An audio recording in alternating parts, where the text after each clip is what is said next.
Hello and welcome back to my channel, or if this is the first time that you're seeing one of my videos, my name is Madison. Today we are doing my very first ever Disney Q&A video. I love watching these. I love to be the one asking people questions about their Disney trip, and I've just never done one before because honestly I was scared that nobody would ask any questions. But we went for it this time and we got a lot of questions, so I'm going to try to answer as many of them as I can in this video. So me, my mom, my best friend Michaela, and her mom just recently got back from Disney. We were in Disney kind of end of September, so all these questions are just questions people asked about specifically our September Disney trip. Today we've got on our original Cake Castle t-shirt and this yellow Mickey hat. I brought this back from Disney. Just from our hotel, we stayed at Saratoga. One decaf Joffrey's packet, and I'm gonna make it right now before we start getting into the questions. I've got my Donald Epcot World Showcase mug. This is from Italy.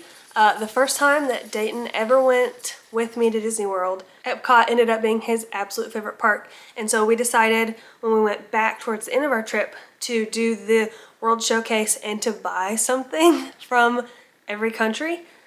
And it could be like the tiniest little thing, it could be food, or it could be something like this. And so we got to Italy and he found a love for Donald. And so I think this is just the cutest mug. His little outfit.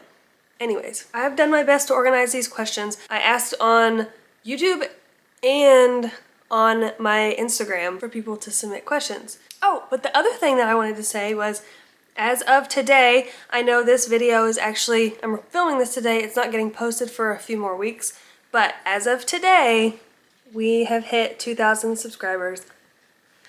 That is actually crazy to me because I just wasn't expecting that. I started this channel to have a fun way to like document my trips that I take with my husband and just trips that I take with my family.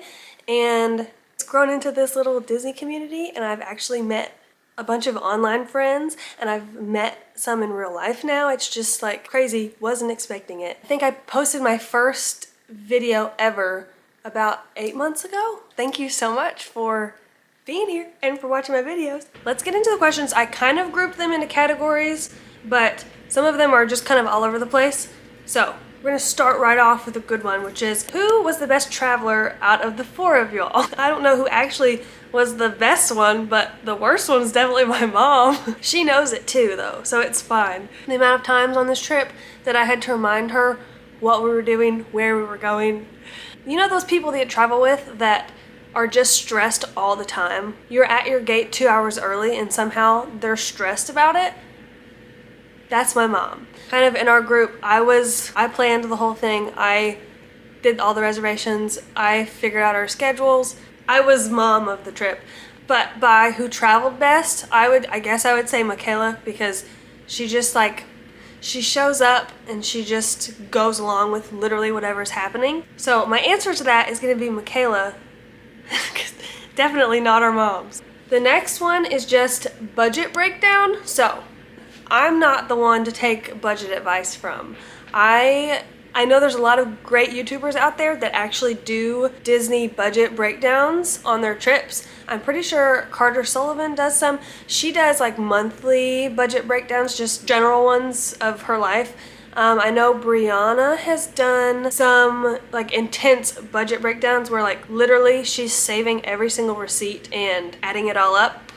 I do not do that. I do have some tips of how to save money while you're there. I guess the top two would be, if you're staying on property, which I 100% recommend, it makes everything so much better, rent DVC points for your resort. If you're trying to stay at a moderate to deluxe resort, rent DVC points, rent DVC points. They literally will save you, your room will cost half as much as booking it on Disney's website. So if you're interested in learning what that is, I made a whole video about it that's like super simple, breaks it down.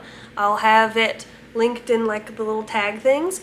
The other one is buy a Disney gift card. So if you are somebody that is gonna use a magic band, it is so easy to just beep, beep, beep, like just keep spending money and you have absolutely no idea how much you're spending, because usually Like if you're in Magic Kingdom, every charge that you do, Disney will just like lump them together after a couple of days, so you're not seeing like the individual charges. That's how they get you. But if you don't use a Magic Band and instead you buy yourself a gift card before you leave for the trip and say you put $300 on it, if you already have given yourself that limit on the card, you'll be way more conscious about when you're using it and what you're using it on. That's an idea, but I'm really not the one to ask. This next one says, if you use DVC points for your hotel, how do you get tickets? So I'm assuming you mean like when you're booking your resort on Disney's website, it gives you an option to bundle things. So like you can together pay for your room and your park tickets.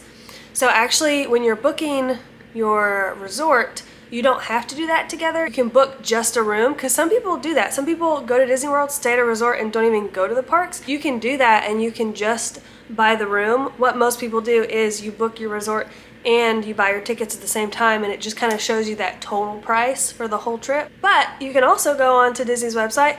A lot of people stay off property, and you can go onto Disney's website and only buy park tickets. You don't have to purchase your resort room and your tickets at the same time.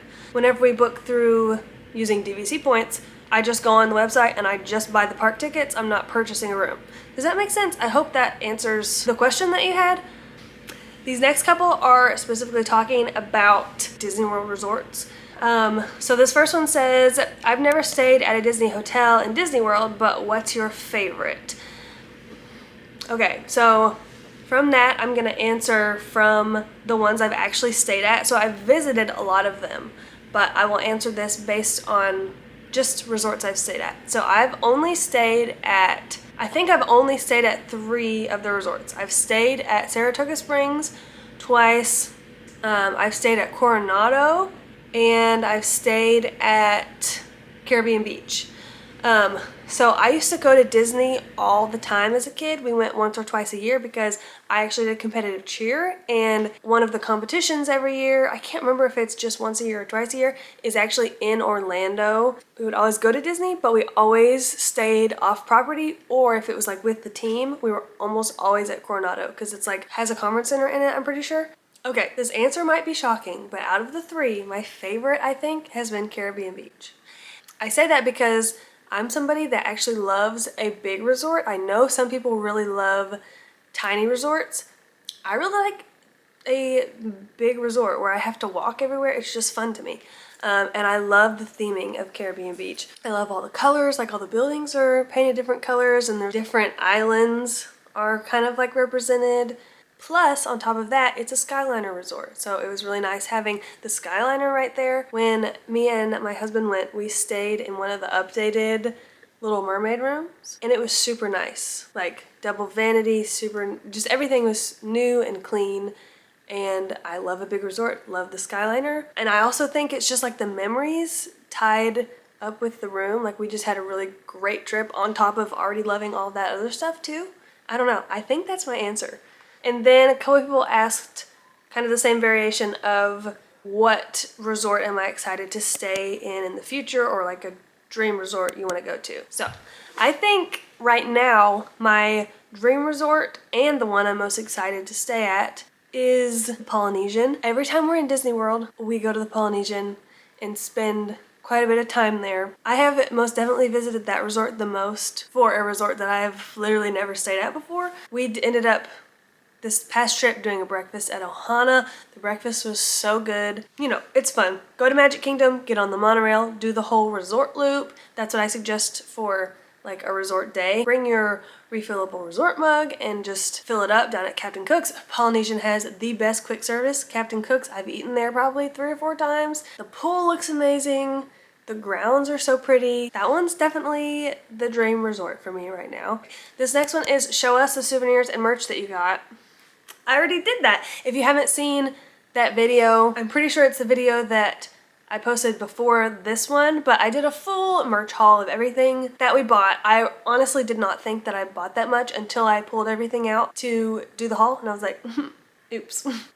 This next one is the new mini ride in the Chinese theater as good as the Great Movie Ride? Listen, you can't even compare them because it's two totally different things. It's not like they kept the Great Movie Ride and tried to revamp it like they did with Splash Mountain. Like, it's completely its own thing.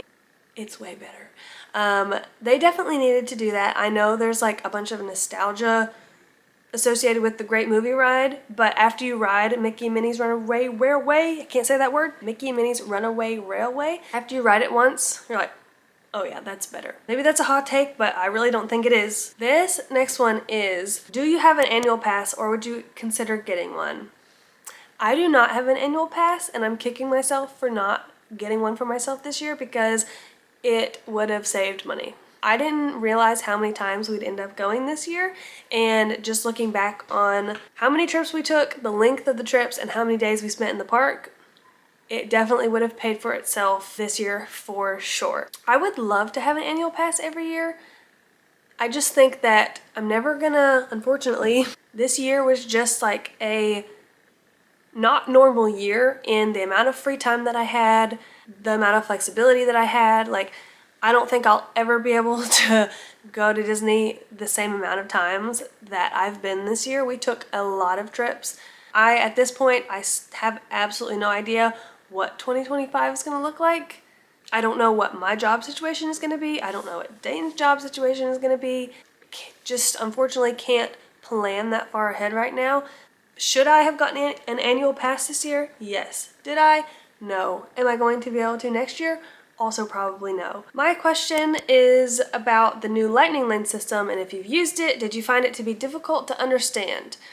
So honestly, I'm not sure how I feel about the new lightning lane system. Yes, we used it, but I think we didn't go, the dates that we were there in September weren't a good like test run for it because we went when crowds were super low. So we didn't really need to buy the multi-pass really any of the days because I think the longest line that we waited in was 50 minutes for one ride, and I can't even remember what ride it was that we waited, but the rest of them were like 5-10 minutes, literally the entire trip. Even when I went in advance to book the multi-pass, like all the times in the world were available. So I feel like it wasn't a good feel for if it's really working that well or not. I know I've watched some people's videos saying like they go to book their first thing and it's like already 5 p.m. is the first time. That doesn't sound great. I would just, if you're about to go, just look up somebody else's video that's like gone into detail explaining it, because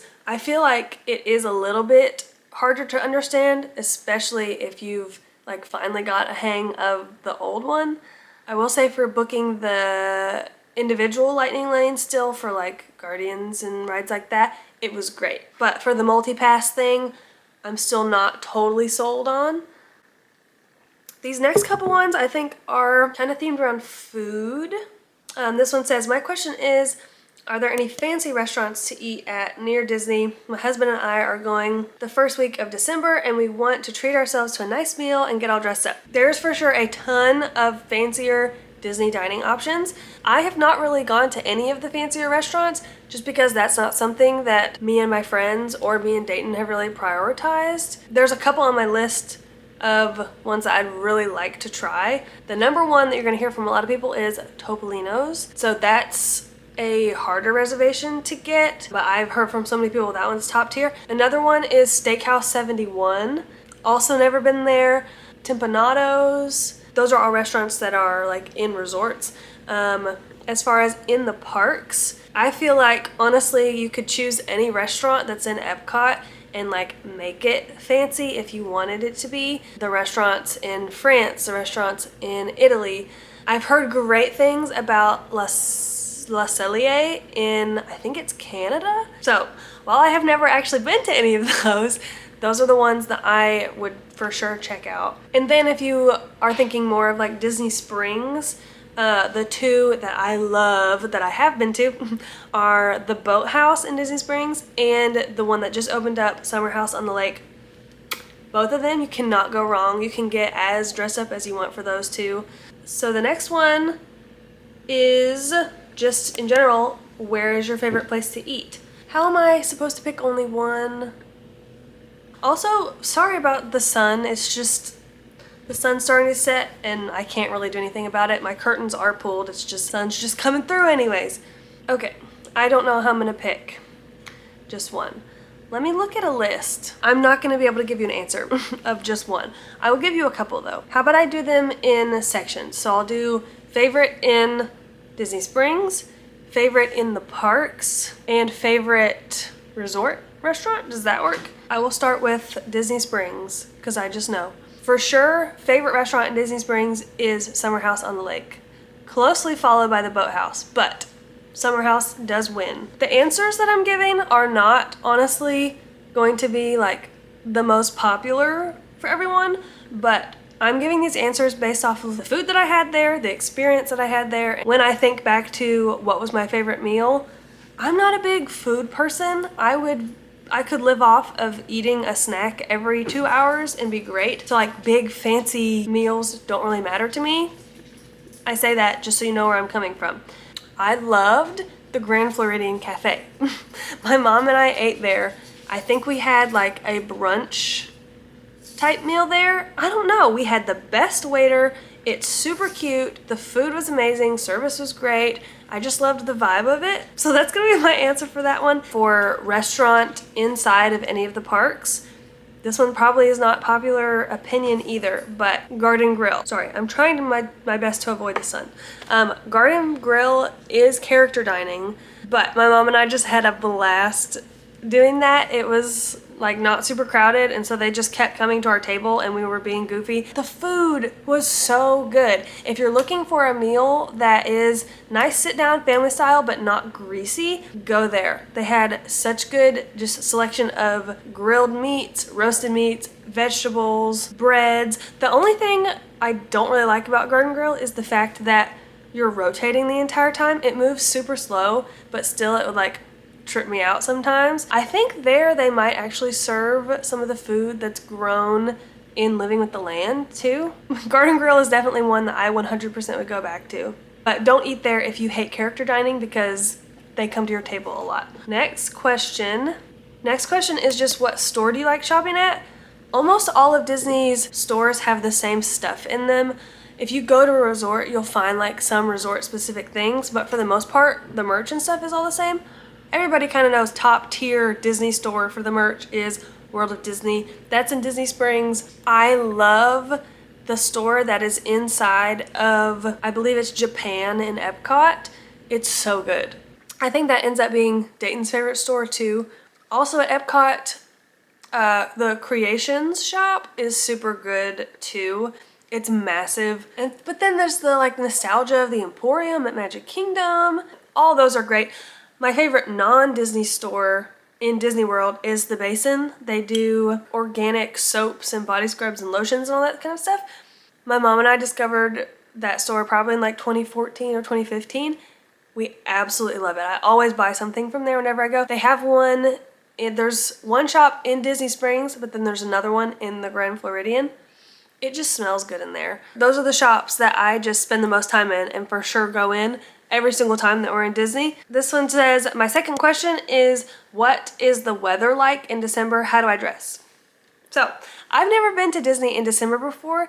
I have been in November, and from what I remember, Dayton and I were wearing sweatshirts and sweatpants in the mornings and in the evenings, and then I think during the day, it was warm enough to wear shorts and t-shirts. If you're going in December, I would assume that maybe you'll have some days that are warm enough to where you're wearing shorts and a t-shirt, but I would probably plan to for sure have a jacket with you every day at least, or you just leave the jacket at home and you buy one when you get there. Dayton and I went in March, I think. It was pretty chilly. We stayed in sweatpants and sweatshirt all day at the park, and honestly, I love it. As much as I love getting to have a good pool day, being able to be in the parks all day in sweatpants and sweatshirt, it's just so cozy, and it's just a totally different park experience from that versus being in a tank top and shorts and you're sweating and you're low-key kind of miserable, but it's okay because you're at Disney and like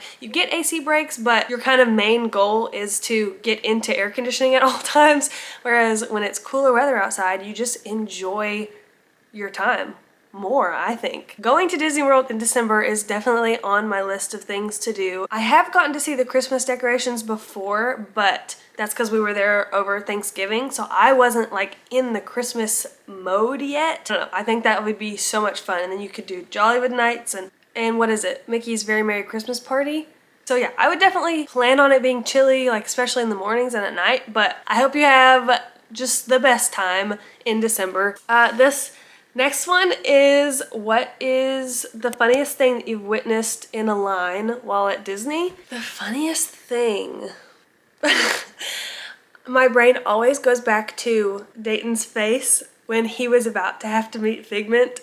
So if you don't know, Dayton hates Figment, does not like him, but I made it a joke in one of my vlog series telling people that he actually really loves Figment. And so we were in Epcot one day and Figment was doing meet and greets. And so I made Dayton stand in the line and meet Figment and hug him and take a picture with him. And I just have some of the best photos of Dayton waiting in the line to meet Figment. I can't think of anything else off the top of my head, something I witnessed somebody else doing, because honestly it's either just kids crying and complaining or people playing that game where they're flipping things on their forehead. We are on the last question, and I saved this question for last because I know that this is the one that everyone's really wondering, that everyone really clicked on this video for. When is your next trip to Disney World? And I am happy to inform you that we're going back to Disney World in February. It will just be a short 3.5, 4 months away from the time that I'm filming this. It'll be even less time by the time this video actually goes up. I will of course be doing a whole plan my trip with me video, and I will be vlogging that whole trip. This one will be with Dayton and my mom and my dad. So I'm not gonna reveal the resort yet, but Dayton and I are staying at one resort, my parents are staying at a different resort, and then every day we will meet up. But we chose February because we are doing Run Disney. I am not a runner, but Dayton ran in college. He really enjoys it. I've watched some videos of Run Disney and it just looks so much fun that I'm like, I think the fun of everything that's happening will distract me from the fact that I'm running. Maybe. Dayton is doing the half marathon and my mom and I are doing the 10K together. I will for sure be vlogging all of that and I am so excited for this trip. But what trip am I not excited for? Yes, we are going back in February. Can't stay away for too long.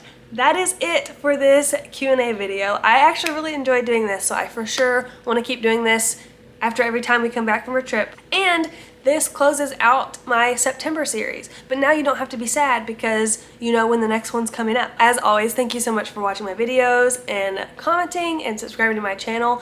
I really, really appreciate it, and I will see you guys in my next video. Bye!